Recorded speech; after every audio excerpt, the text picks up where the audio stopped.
Tonight on Talking Politics, with former President Jimmy Carter nearing the end of his life, we'll look back at one of his defining political moments, a 1980 primary challenge from Ted Kennedy, and explore the effects on the Democratic Party and the lessons it might hold for today. But first, as a candidate and then as governor-elect, Maura Healey created some lofty expectations when it came to how transparent she would be as governor. So far, at least, she's not delivering. Here's what she promised back in December on GBH's Boston Public Radio. Will you confirm that you will not claim exemption from public records laws as governor, and will you support legislation that at least cuts back whatever exemptions the legislature and judiciary believe they have? Yes and yes. Oh, well, that takes care of that. Okay. Maybe not, actually. A few weeks later, Healey walked that promise back, posting on the state website that her office will evaluate requests on a case-by-case basis, and saying, quote, records held by the office of the governor are not subject to the Massachusetts Public Records Law. The Healey administration still promises it'll be more transparent than its predecessors, but when journalists have tested that promise, the results haven't been encouraging. Her office denied the bulk of a Globe request for basic records while redacting other documents covering her first month as governor, according to Samantha Gross and Matt Stout, political reporters for the paper. Healey's office also refused a records request from freelance journalist Andrew Kammer. Andrew and Sam both join me now. Thank you for being here. Samantha, what did you and Matt Stout request from the Healey administration, and what did you get? Yeah, so we requested kind of basic items for the month of January. We requested correspondences between the governor and staff, communicating on her behalf, and legislative leadership, which was the House Speaker and the Senate President. We requested her daily calendar, a log of her travel, and we also requested a log of her calls, either made from her office line or her cell phone. What we got back was a pretty heavily redacted version of her daily calendar that had about 50 events, with most of the information redacted out. Andrew, you made a different type of request. What were you looking for, and how'd you make out? I asked for emails and text messages from the Baker administration about police, and I got nothing. I was told that Healey has this policy of releasing records, but that it doesn't apply retroactively, so no past governors' records will be released by the Healey administration. So when Healey's public records officer gave you the message that you just described, you went to the state's supervisor of public records, Mons Arthur, who's appointed by Secretary of State Bill Galvin. How'd you make out with her? So the supervisor of public records has 10 business days to respond to an appeal, and often does take the full 10 days. But in this case, I got a response the next day that said that the supervisor of records won't intervene because the governor's office is totally exempt from the public records law under this old court decision called Lambert from 1997. And also cited an opinion of the Attorney General's office that the governor is exempt from the public records law.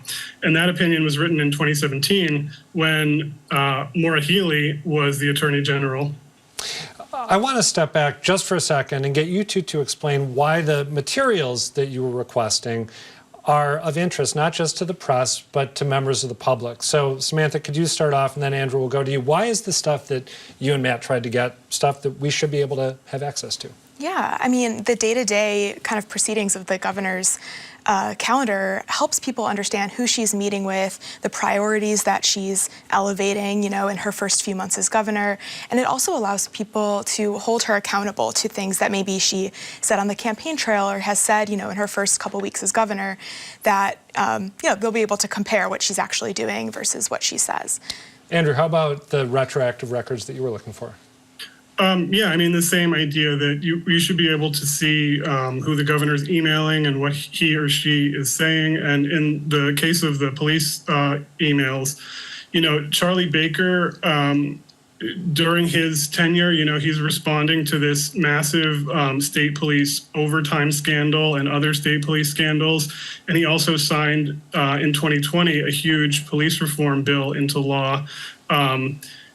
And, it would be nice if the public could go and see, what he was saying in his emails. And, beyond just the subject of the police, I mean, Charlie Baker's responding to safety problems at the MBTA, to the housing crisis, drug overdose crisis. And, probably the biggest thing, would be the COVID response. And again, people should be able to see what's going on, with the governor when he's, not out in public. Andrew, like Governor Baker, Governor Healey now says she is not bound by public records law under that Lambert decision that you mentioned, but that she'll consider any request she gets on a case-by-case basis. But she also says that she'll weigh, quote, any unique obligations of the governor's office as she does so. I spent some time poking around with the Wayback Machine yesterday, trying to figure out if Governor Baker had used that language. I don't believe he did, right? That's a Healey innovation?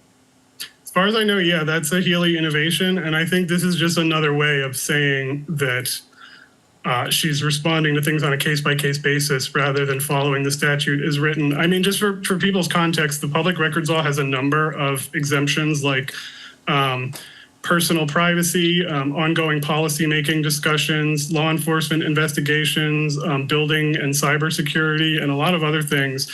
And what Healey is saying here is, well, the legislature created all these exemptions, but it's not good enough for me. So, whenever I don't want to release something, I can just come up with another reason because I'm the governor. And I think that's, wrong. I think that the governor should be subject to the same laws as the cities and towns and state agencies. Yeah, it seemed to me like in using that language and putting that out there for any member of the public or the media who's going to be seeking public records, she was actually trying to create an additional buffer, as you said, that Governor Baker didn't. Samantha, the Healey administration also provided to you and your colleague Matt Stout what you two called a unique legal argument in their response. What was the legal argument that they advanced?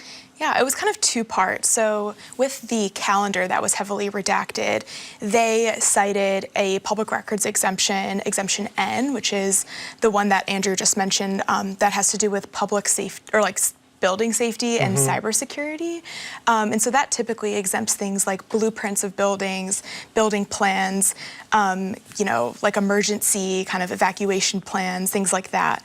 So that was kind of interesting application of that exemption.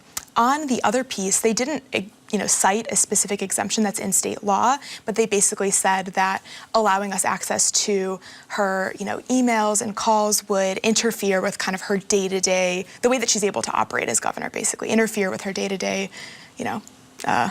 schedule. So not exactly an exemption, but it was the reason that they gave us. And if the answer is no here, forgive me for bringing it up, but did you ever run into anything along those lines, that rationale with the Baker administration?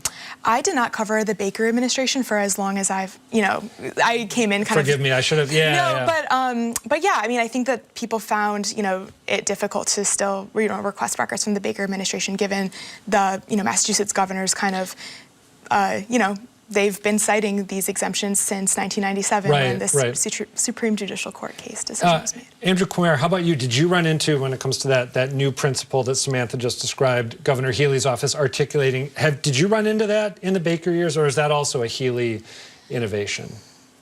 I actually didn't really request records from the Baker administration very often, partly because of this court decision. It just wasn't sort of a priority for me, knowing that the governor is just going to say that he is exempt. But in this case, I figured, given what Healey had said during the campaign and after she had been elected, but before taking office, I thought it was worth a shot just to see how she would respond.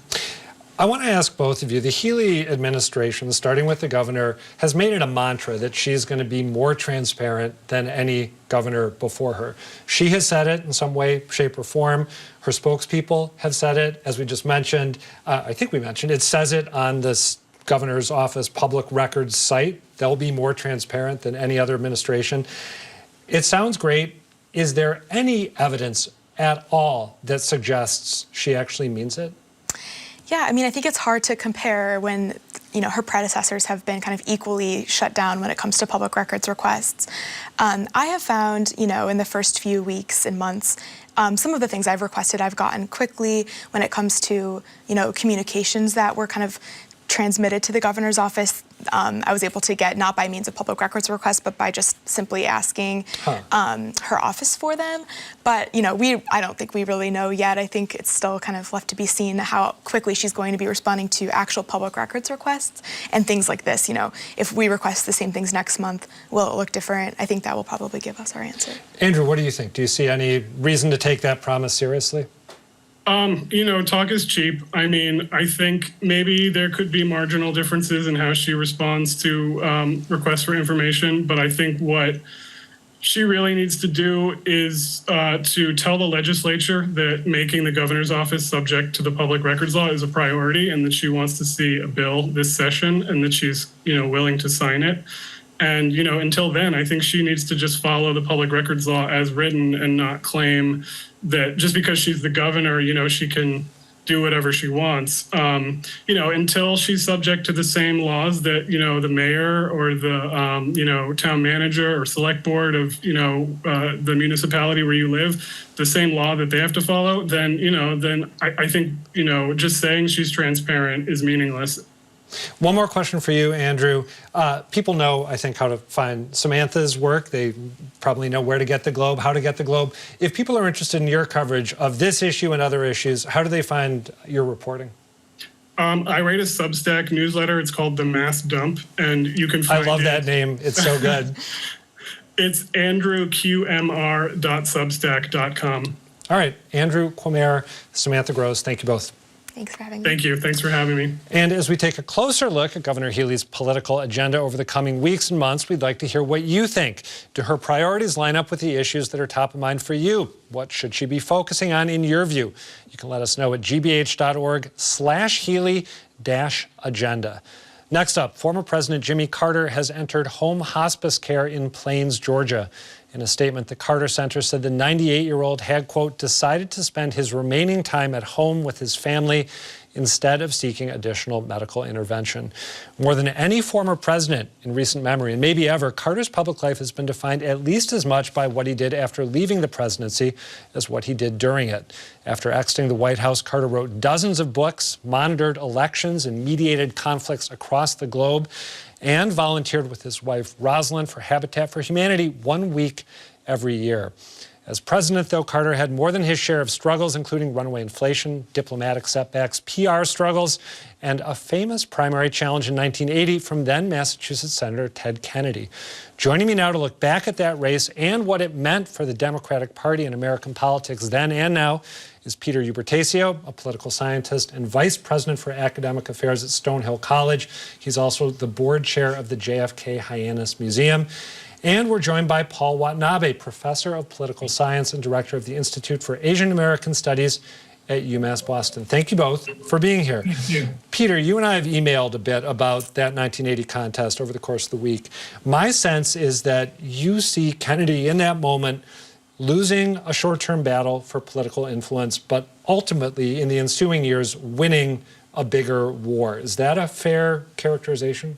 I think that is fair. In 1980, Jimmy Carter was a very weak president. He was viewed as weak by folks in Washington, D.C., by many in the Democratic Party. And he was a fairly moderate, in some instances, conservative Democrat. And he represented a part of the party that had been battling with liberals for a very long time. And so Kennedy used that as an opportunity to challenge him to do something that is very difficult to do, which is to deny renomination to a sitting president. And there was reason to believe in 1979 that Kennedy could be successful. But Carter rebounded for a variety of reasons and thoroughly trounced Kennedy in the primaries. In the aftermath of all of it, it looked as if both men would face political exile. Republicans took firm control of Washington, if not completely. They had a working majority in the House, but they took control of the Senate. Kennedy was in the minority for the first time. Ronald Reagan's conservatism was now the ascendant ideology in D.C., and Kennedy had to go through a period of struggle.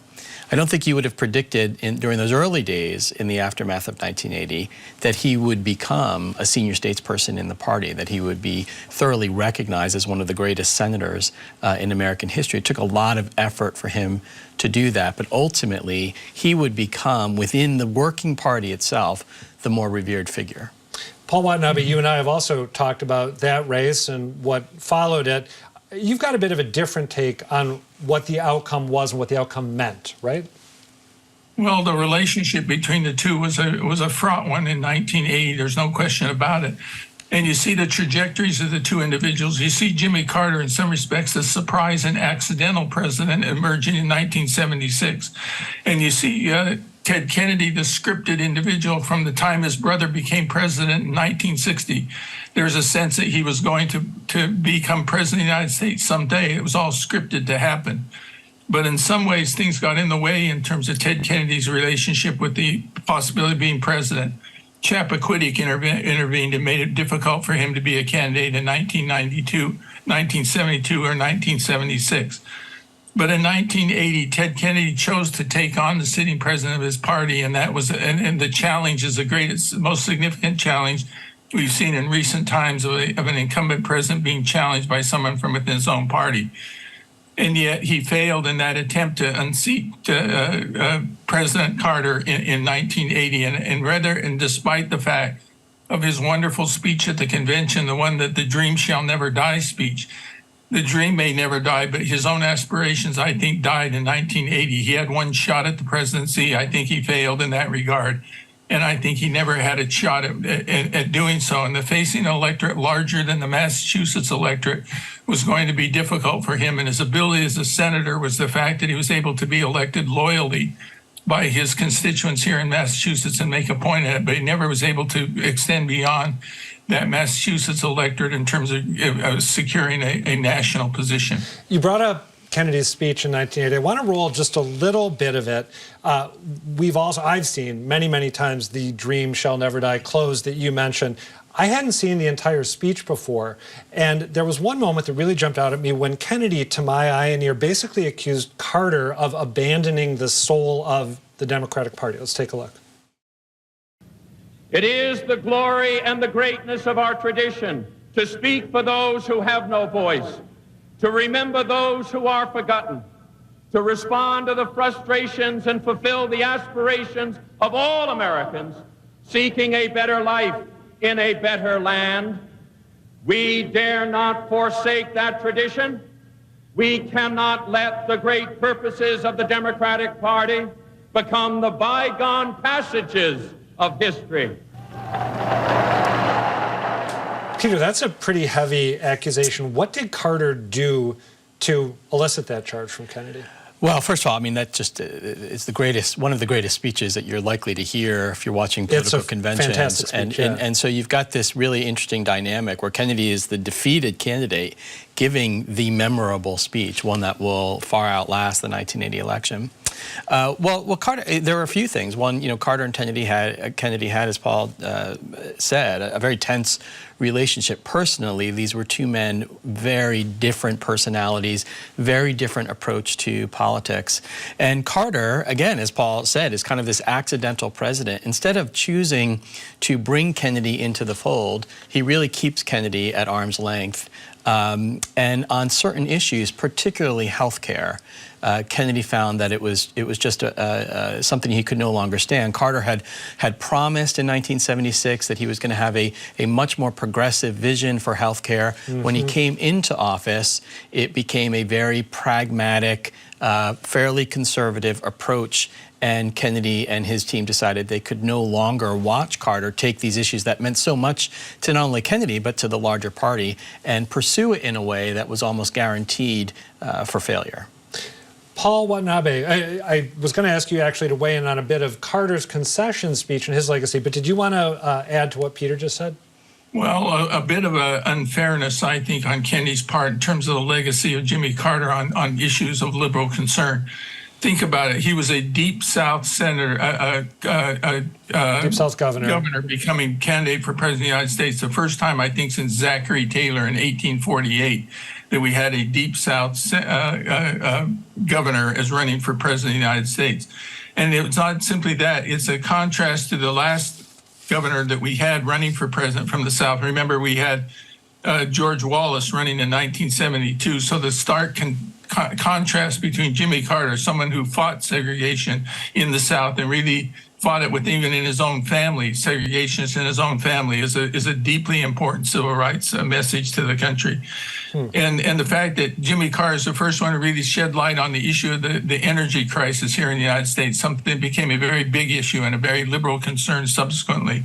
And lots of those issues, he created the Department of Education, Department of Energy in the United States government, the federal government. He made a number of different forays into the area of liberal politics and so forth, but he certainly was affected by the stagflation of the time and some foreign policy challenges of which he had mixed results. There's no question about it.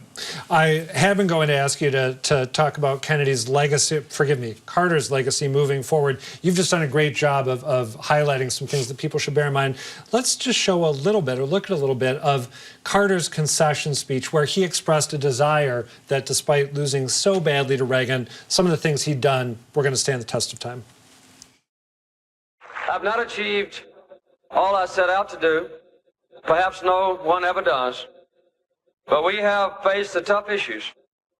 We've stood for and we fought for and we have achieved some very important goals for our country. These efforts will not end with this administration.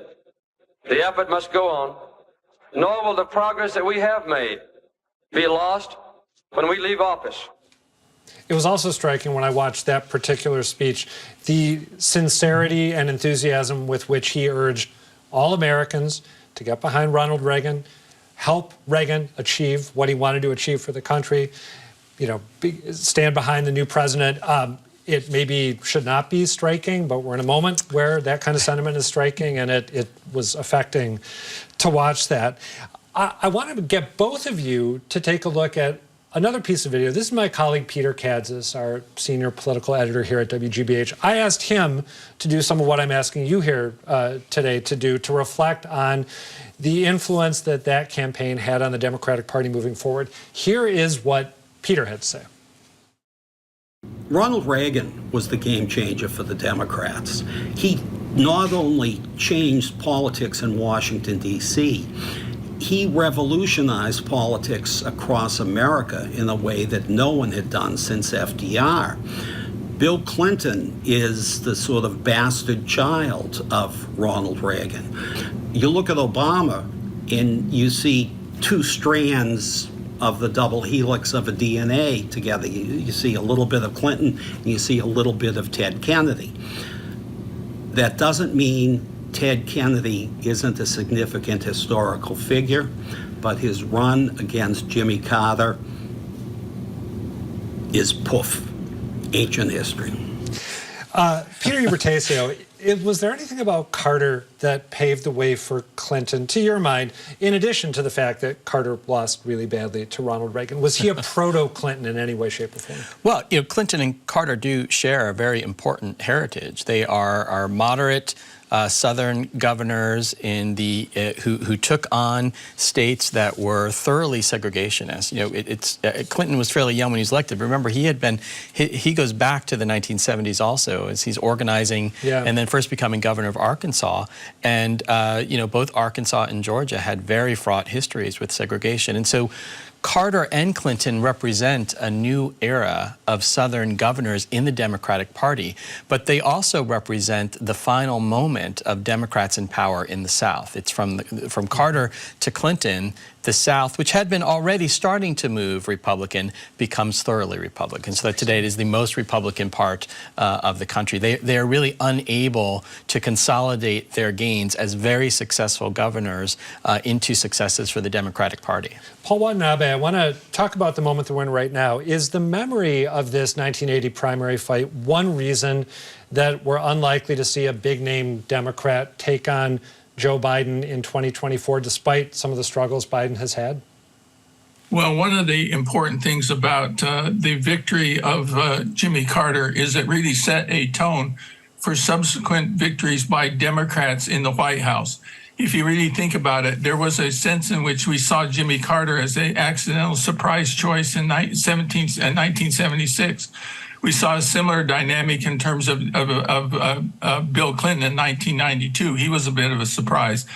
and Barack Obama subsequently as well. These are individuals who came from the outside, if you will, and did not follow the notion. They were not individuals like Ronald Reagan, who was well known, or George Bush, who was a vice president, or even somebody like the George Bush Jr., who was part of the political legacy, or even Donald Trump, who's a well-known figure. Yeah. In some ways, Joe Biden is a classic return to. Sorry. As long as you hang up on him, we're good. Sorry about that. That's okay. It happens. And George Bush and even Donald Trump represents this tradition of looking back to sort of traditional figures, and the introduction of new faces into the presidency is something that Jimmy Carter really helped to start, and has been the success of Democrats since that time. If they think about the success of an individual like the governor of Barack Obama and individuals like him. Peter, just briefly, I want to get your take on the same thing. Did this serve as a cautionary tale that's going to keep us from seeing something similar again? You've got about 20 seconds. Absolutely. Carter Kennedy is the last time you see an incumbent Democratic president challenged for renomination, and we're certainly not going to see it under Biden. I think they recognize that it's a very difficult thing to do for very limited gains. All right, Peter Ubertasio, Paul Watanabe, thank you both. Thank you very much. That's it for tonight, but do come back next week. And as always, tell us what you think. The email's talkingpolitics@wgbh.org. The website is gbhnews.org/talkingpolitics, or you can find me on Twitter. I'm @RileyAdam. For now, thanks for watching, and good night.